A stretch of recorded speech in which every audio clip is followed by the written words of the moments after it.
N'oubliez pas de soutenir et de vous abonner à la page Eco News Insight pour recevoir toutes les nouveautés. Hier, l'enquête sur la disparition du jeune Émile, âgé de 2 ans et demi, a connu un développement majeur.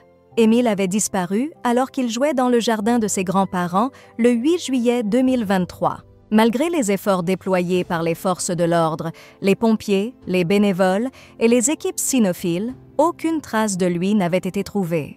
Cependant, le 30 mars, un tournant important s'est produit lorsque des restes humains, identifiés plus tard comme étant ceux d'Émile, ont été découverts près du lieu où il avait été vu pour la dernière fois, mettant fin à plus de 8 mois de recherches intensives. Cette découverte tragique a non seulement clos la recherche d'Émile, mais a également soulevé plusieurs questions importantes, notamment concernant la possibilité que le lieu de la découverte ait été manipulé ou que des difficultés liées au terrain aient entravé les recherches précédentes. La zone, décrite par François Balic, le maire de Vernet, comme ayant été minutieusement examinée par le passé, était fréquentée régulièrement par la communauté locale pour diverses activités. Les autorités ont depuis isolé cette zone pour y mener des investigations plus poussées après la découverte spécifique d'un crâne et de quelques dents d'Émile, dans l'espoir de comprendre les circonstances exactes de sa disparition et de trouver des réponses pour sa famille.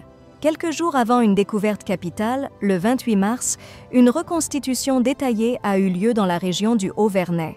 Cette journée a vu la participation active de 17 individus, y compris des membres de la famille d'Émile, des voisins et des témoins, tous convoqués par les autorités judiciaires. L'objectif était de revivre les moments précis du 8 juillet 2023, jour où Émile a été vu pour la dernière fois, dans l'espoir de mieux comprendre ce qui s'est passé et, potentiellement, de découvrir de nouveaux éléments susceptibles d'aider à l'enquête.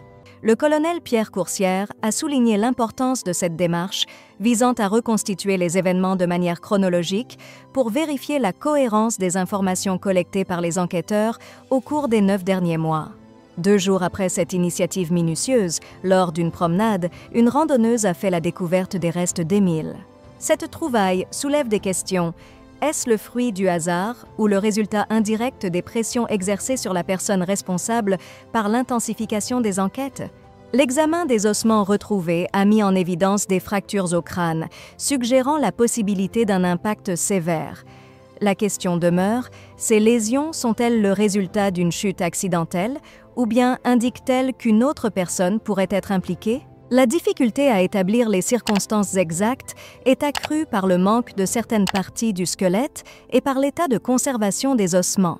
Depuis la mise au jour de ces restes, les forces de l'ordre intensifient leurs efforts d'investigation dans la zone qui reste entièrement sécurisée. Comme l'a souligné une source proche de l'enquête à BFM d'ici, cette phase de l'enquête est cruciale. Bien que beaucoup reste à faire, les actions menées dans les jours suivants pourraient s'avérer décisives, avec l'introduction de nouvelles méthodes d'investigation par la gendarmerie.